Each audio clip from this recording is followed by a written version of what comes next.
Welcome to New Wave Global, ladies and gentlemen. I am Asad Ejaz Butt. Ladies and gentlemen, I'm joined by a young academic who's done extremely well in Pakistan, Abiha Zahra from the Information Technology University in Lahore. She was head of department researching public administration and governance, is joining me. Abiha these days is in Switzerland researching as a fellow at the University of Lausanne. Abiha um, has done wonderful work on public administration in the past too, but one of her recent papers has caught my attention that looks at organizational transitions in Pakistan, focusing a lot on intermediate transitions, questioning why uh, political reform or reform efforts fall short of completely aborting or terminating institutions and rather take some kind of intermediate forms or transitions like some kind of hierarchical shifting or changing divisions um, or renaming ministries, which, by the way, has been also one of the favorite reforms in Pakistan. In 2018, the Supreme Court of Pakistan stayed against the Prime Minister reorganizing uh, government organizations, and that sort of led to a tension between the cabinet division, the Prime Minister's office, and now other ministries. And so, in that light, and in light of recent calls for civil service reforms, this paper becomes extremely important. And so, therefore, I thought I should take some time from Abiha and chat with her about what the paper is about and what lessons it gives for Pakistan's reform plans. But let me first welcome her. Abiha, thank you for joining me. Thank you so much, Asa. Thank you so much for having me. It's a pleasure. So I can speak to you about the paper and to the people who are listening. Thank you for writing that paper, Abiha. Could you briefly tell us about it and also tell us about sort of the nature of organizational reform that popularly or regularly takes place in Pakistan? Okay, so this is the paper that is very actually close to my work and my heart as well, because we were trying to understand if a developing country like Pakistan is doing more structural transitions or reforms compared to others, because the whole literature, especially the development agenda and the donors coming in, there's a whole narrative that what happens in the developing countries, they're always changing or reorganizing things.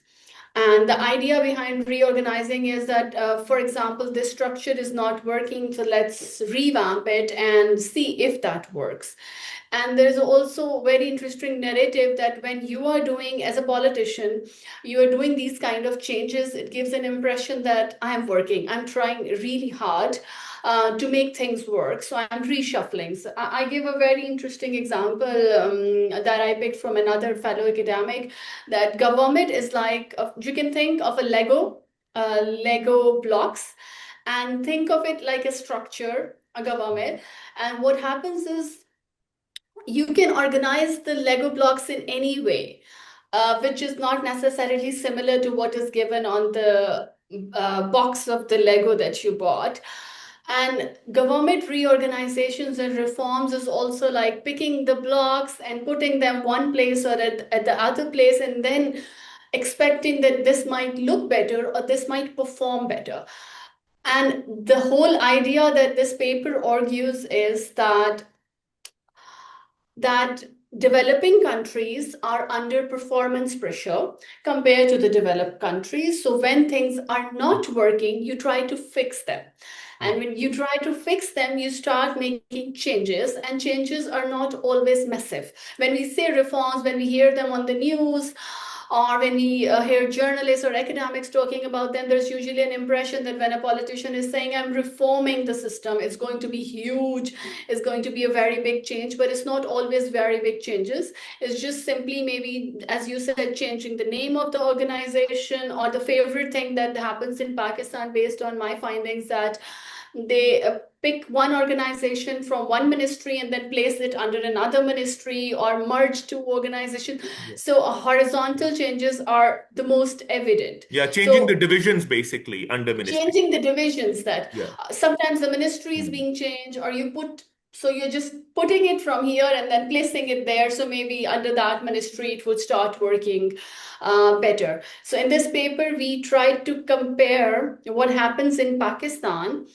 in terms of changes and reforms and organization at macro level or meso level, I would say at meso level. Is it very different from what happens in the developed countries, which are not under performance pressure? So, structure is equal to performance was our main point of argument. So you're And saying you're yes, saying that these changes are not structural changes. Is that what you're saying? no. The point is that I am saying that by changing the structure, the assumption is that performance will improve. So, But this it is the doesn't. idea behind that. But it doesn't. But it does not because Okay. the findings say that the intensity of organizational reforms Hmm. is not dramatically high in developed countries. It's almost the same as it is happening in the developed countries in the West, like the most sophisticated democracies or developed countries like Scandinavian countries, or maybe think of UK or US. We also had China in this data set. So there was no difference in terms of numbers. Like you cannot argue that Pakistani politicians are restructuring a lot more compared to what is happening in, for instance, China, UK, US, Norway, or Sweden. So now we are challenging this notion that it does not mean that by changing the structure, essentially performance is being affected. Because those countries do not have performance problems similar to what we have in developing countries like Pakistan. So, Right. merely changing the structures would not ensure that the performance will be better. It's just like you're trying to give an impression that we are working, we're trying to fix something. But is that performance? That's a question. So is there a post-development theory kind of an angle to it? Are we sort of just mimicking the Western development model?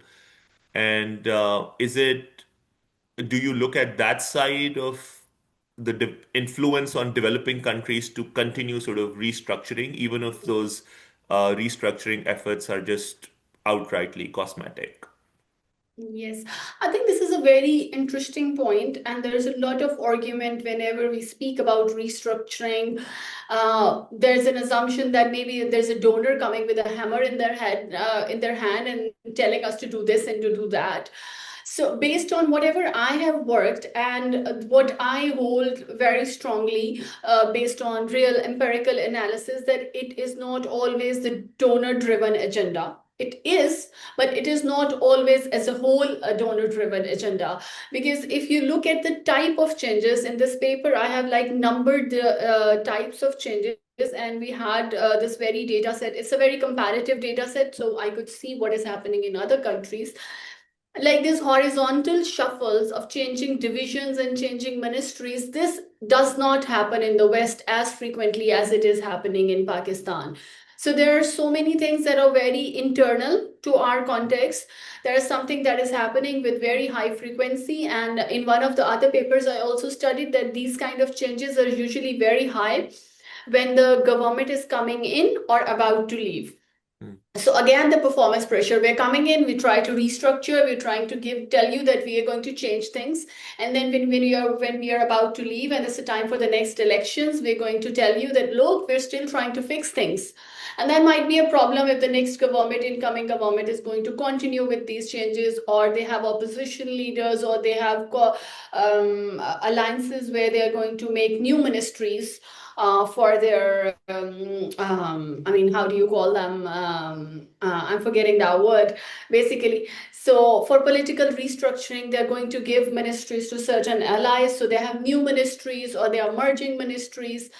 Sometimes the pressure is also from donors. Like recently, we had this pressure to reduce the number of ministries. Now we have like quite less number of ministries, then After you the are 18th merging Amendment, I think organizations. that pressure has persisted since the 18th Amendment. Yes, and then we had pressure of reducing the number of organizations, and then there was this whole neoliberal agenda, NPM, when the whole world was creating autonomous bodies and public sector organizations. So yes, there is an influence of what is happening in the West, what is working. So we are also here trying to create more companies. We're trying to create more SOEs. We're making more autonomous bodies, and there was trend of creating all of these regulatory bodies. So things are definitely coming from mimetic pressures and donor-driven agendas as well, but there is a lot more to it that is usually driven by political motivations or the performance pressure, more specifically saying. So do you also um, feature in some work from someone called Land Pritchett, who's done work on something called isomorphic mimicry? I don't know if you. Yes, I did study that as well, and that is more. I mean, if I look at the case of Pakistan, I wouldn't say that it's simply isomorphic mimicry. Okay. I mean, it's just operating on one extreme.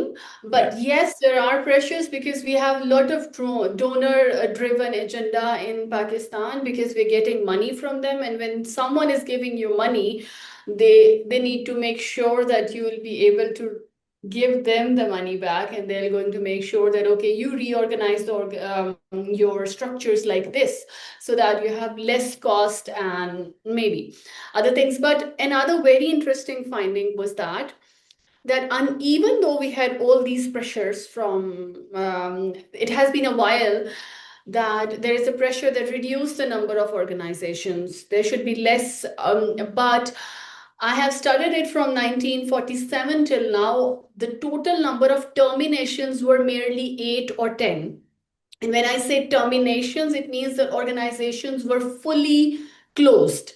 I mean, dead. We call it death in the literature. It's coming from the biological science. But when we say death, it means that no part of that organization was merged into another. So it's not alive in any form. So, I mean, most of the organizations were just merged, splitted, given another name, perhaps placed under another ministry. But real deaths, real reduction of the number of organization was really, really low. It's more cosmetic changes. And so are To, we, Abiha? Sorry, go ahead, please. no. Yes, you can Are please we ask. are we implying, so what I understand from your conversation so far is that the only way performance of these organizations could improve is not through these cosmetic so-called structural changes, but Mhm. only through the death of these No, excessive no, fat no. organizations. This Is that this what you're is saying? not what I'm. This is not what I'm Okay. implying. So when I say structure is not equal to performance, I'm trying to imply that when you are trying to make these kind of cosmetic changes or restructuring, it does not ensure that the performance will improve Right. because there is no evidence that developed countries are doing less number of changes and we are doing, as a developing country, we are doing higher number of changes. There is no evidence of that from our data set, while the literature argues that developing countries under the pressure of donor driven agenda and performance pressure, they're always doing something Hmm. to improve the performance. So this data basically says by comparing the developed countries that there is no evidence that a developing country like Pakistan is doing a lot of restructuring compared to what is happening in other countries. And I'm not trying to say that by these changes, either the performance is improving or not. This is not my research. I'm just looking at the type of transitions and the intensity of transitions. But the whole idea behind restructuring is always to fix something, to improve how things are working. But there's no evidence again that Pakistan has improved in terms of governance indicators or in terms of whatever indicators. And the other thing that I'm saying in terms of terminations is again implying on what is being said based on the donor driven agenda and lots of pressures from the donors to reduce the federal expenditures. We're trying to say that, look, there have been less than 10 terminations as a whole. So it's not that dramatically under the pressure of donors, we are closing the organizations as a whole. We are trying to redress them, in easy words, if you can say. And we are not closing them necessarily. Perhaps we are reducing the number of ministries, and when we reduce the number of ministries, we just bring three from there to here and then just put them there. So we're just changing the overall makeup of the federal government rather than completely closing.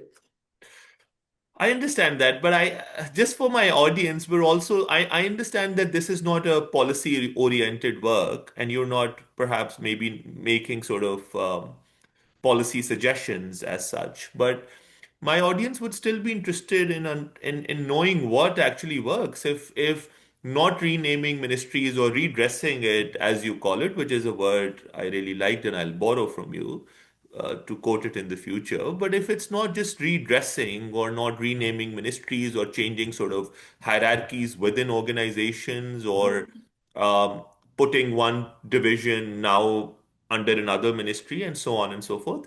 If none of these things work, especially when it comes to organizational performance, then what does? That's what I'm trying to know. I mean, maybe not the focus of this paper, but what does your scholarship tell you? So basically, I mean, there's no yes or no answer on this, specifically saying, because I have studied performance management system in depth, and one of my PhD part was focused on performance management. So it's really hard to connect reform with performance in real terms. It's Hmm. easy to say, but technically, quantitatively, you cannot say that because of this particular change, this has improved, because in governments, there are so many factors. There are so many internal and external realities. So you cannot just keep an equation and say that, look, we did that is why B happened. We are fan of causal studies. As an economist, I Of love course, causality. I'm talking to an economist, but this is how we study it. This is really hard. You can maybe imply that, but there could be lots of other factors that you are kind of ignoring, maybe. So you're saying And causality is hard to determine because yeah, it's it's really a very hard to messy determine in system, right? government. It's Right. really so the policy implications of this paper. I mean, it clearly says that whenever we are hearing that there are lots of cosmetic changes or restructuring happening in the government, we usually have the impression that at least something is they're trying to do something. They're trying to make it work. So. The idea here is the structural changes do not necessarily lead to better performance. It could be under donor pressure, it could be under political pressure, it could be because there are so many people who are saying that why our financial situation is so bad. See, in the earlier government, we had so many ministers changing regularly because people were angry, people were like not happy that why things are not working. So politicians are under pressure. So for at certain point, they're creating new organizations, they're revamping them. It does not also say that you should not change. Change is a constant, change is happening everywhere. It's not just that we are under performance pressure and our governments are doing things, but this also does not mean that this kind of changing the dresses and cosmetic changes would necessarily make bigger changes for the country, especially when your changes are simply like horizontal movements of organizations or vertical movements. We know that whenever a new prime minister comes, they bring certain ministries under the cabinet. It has been a constant Yeah. pattern since Yeah. 80s that every incoming prime minister is bringing different type of organizations under their ministries based on their political promises or their political agenda, so that there is no minister and they can. I mean, sometimes these changes are really essential. They should be done, and changes are important. You cannot just be stagnant and say that we are not doing any changes, but this should not imply that just because I'm trying to replace one thing from another thing and just making some basic changes, it will have wider implications for performance. So they should be very carefully designed, that why. under power. Why, for example, Ministry of Water and Power is split it into two. Hmm. What is the idea behind that? What is the discussion? And what happens after 5 years? If now the two units are separately working, what has changed over the time? So that is very economics thing to really determine that in terms of numbers, what changed. That not might be our job, but that could be the job of an economist to really determine that if we are doing these kind of cosmetic changes, what exactly is happening in terms of performance? How are we improving? Or is it just increasing the costs? Maybe it's just increasing the cost because when we are splitting the organization, when we are merging them, it basically changes the hierarchy. They might have to shift it to another place. Their minister is changing. When the minister is changing or the division has a new secretary, it also has implications from a managerial perspective. If you think of it from a management science perspective, the whole leadership is different. Every ministry has a different way of working. What will it mean? That for next 6 months, you will figure out how things will work. So the way you were already working will change. So it has implications for wider performance or managerial performance of the organization as well. So they should be So, very carefully designed with a meaning behind that. right. So, Abiha, my last two questions, and we're almost it's almost about time. So, you also mentioned the experience of other countries, mostly developed Hmm. nations. Hmm. And so I'm curious. You said the number of restructurings, or it's a kind of a tongue twister, but the number of restructurings is not more or less than what happens in the developed world, if I understood that correctly.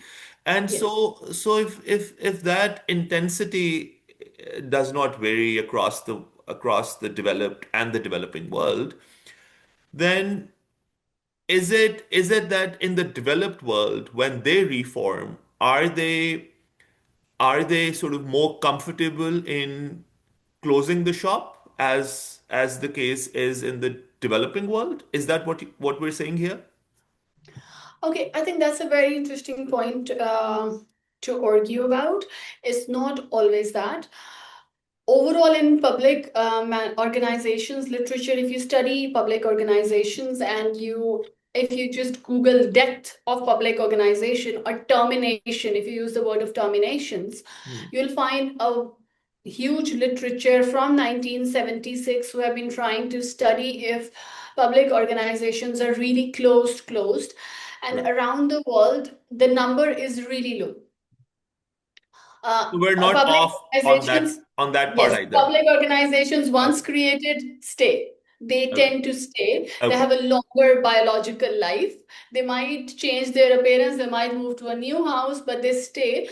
But think of it strategically in terms of performance pressures on a developing country where we are hearing reduce your costs, reduce the number of organizations. These kind of pressures are not necessarily overwhelmingly in the developed countries because they're not really struggling with the economy. So in that way, if we compare the number of terminations, Pakistan's terminations are quite low compared to other countries. So it does not imply that underperformance or austerity measures, that was the word we were using earlier as well, that under austerity measures, we are not necessarily closing the shop. It has been there. We're just window dressing it. We're just redesigning it. We're giving it a different makeup. But in order to make sure that our costs are reduced, we're not closing them. Because just imagine there's so many organizations from 1940s or 70s that should be redundant by now in their form and But everything. that have But survived.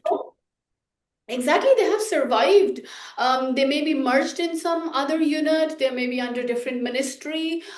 Some part of that may be splitted and part of another unit, but they're not closed. And there's a whole agenda. I mean, I don't know if I should call it agenda behind that, but there's another story of public sector employment, which is being widely discussed, that there are so many employees who are not necessarily needed anymore and they should be sent home with pensions. But these organizations are also not being closed because of those pressures under the government. If a government today, for example, says that we are closing 7 organizations, it means that people who are working in those seven organizations are going home. The kind of anger that will be shown by the public and those employees, for example, what has been happening after privatization of PIA, people are so angry that my parents are not getting health insurance anymore. Why are they private employees now? So, I mean, there is also a lot of pressure on the political governments. Although they know that these organizations are redundant, they cannot essentially close them. So, Abiha, I continue to make wrong deductions about your work, and I'll make yet another. Um, are you also saying that if these political pressures, which, as I've understood, become the anchor of these kind of cosmetic reforms in the developing world, let's imagine a case these political pressures are not there. Are you Mhm. saying that in such a case, our government or public sector organizations, at least, would start performing like they perform in the West? Is that what you're saying? No, No. Okay. no, definitely no. There's always politics behind whatever happens in the public sector. Yeah. Public sector is essentially working in a sphere where politics holds a very, very strong point. You cannot say that, okay, the bureaucracy is neutral or public organizations are apolitical and there are no political explanations to whatever is happening. Yeah. There is always that factor. The idea here is that there must be other factors behind performance, really. And whatever restructuring is happening Hmm. in Pakistan is is not is not well thought in a way that it has contributed to increase in performance. And if you look inside the paper, maybe I can share a snippet with you that you can add somewhere in the video, that the types of changes that are frequently occurring are more cosmetic. And also, there's another favorite type of change, which is change of legal status. For example, at certain points, there was companies ordinance, then it became companies act. So it basically changed the legal status of the organization. There are so many organizations who never had their legal identity, and then later they were given their own act to be Yeah. existing as a Or separate you were legal. raised as a subordinate organization, but then Yes, you and became then an they became. autonomous body and Yes, so on and so forth. exactly. So Right. you would see that there are not major splits or mergers or births or deaths. Hmm. There are more cosmetics, really rearranging things that, if you study keenly, might not really contribute to the performance. But I am not committing that my research has studied that it has not contributed to performance. This is not the part I have studied. So I would not make strong claims about it as a researcher. But it is definitely questioning the claim that whatever is happening under the performance pressures. So, what has changed after we had this many changes over the years? Certainly, some good things have happened. We are not saying that the claim is not that governments should not be reorganizing, neither they should do a lot of restructuring. It should be well thought about, it should be calculated, and if it is not contributed to anything, especially some political governments need to take difficult decisions and they need to close those organizations and departments that are not contributing anything to the economy of the country. Perhaps it would be very difficult decision considering it is public employment. More often it is permanent employment. So what to do about those I mean, it's people? much. But I think strategic vision is very important. Sorry, I cut you. The main question should be long-term goals. What is the long-term orientation? What happens after 15 years? Not just because my government is going tomorrow, so maybe I need to redress it in a different way so that it looks at least we were trying to fix the things. So that is also a case. So, Abiha, my last question to you would be thank you for your time and for your patience. And um, my last question to you is about privatization. At some point, you did mention sort of neoliberal reforms in Pakistan and this Mhm. neoliberal agenda. And so, Talking about privatization, and this just came from your talk. You mentioned public organizations, and one thing I neglected during this conversation is to talk about private organizations as well. Mhm. And so someone like PIA got privatized, and you talk about Mhm. organizations changing forms and then sort of managing to survive every reform onslaught from the politicians. And Mhm. so somebody like PIA, one, does that count as your idea of a transition or changing form that now it's Yes. in private hands? And secondly, would that be counted as a death? Because certainly it was a death of a public organization, but Okay. would that also count as a survival of an organization that was previously public? Yeah. That's a very good question. Asad, no, it means that it has not died. It has survived by transfer to the private sector. Right. So there are different types of survivals when the organization survives by transfer to the provincial government or transfer to the private sector. And then we also had very interesting kind of transitions where, for example, management stays with the government organization and the technical side is being controlled or managed by a private entity. So it's more Right. public-private partnership models, different Hmm. types of public-private Hmm. partnership models. But if it is still having some bits of government, then it is still part of public sector. But if an organization, say PIA, has been completely, entirely privatized, it will be out of our data set, but not as a death. It is not a death because the organization has survived. The closure means that it is non-existent. There are many organizations that survived by transfer to the private sector. You can, for example, consider that okay, they were gone out of the public sector, I mean budgeting and everything, but the organization still exists. Okay, that makes sense. Okay. Yeah, well, I think it's a good point to continue our conversation. And thank you, Abiha, for taking time today and speaking to my audience. Thank you so much for having me, and I hope more people will learn about it and actually see that whenever there is a talk around reforms and restructuring, it's not always like huge. It's more cosmetic changes and Yeah, bare minimum restructuring as well that is often happening. right, right, right. That makes sense. Thank you for that note, and thank you for joining, Abiha.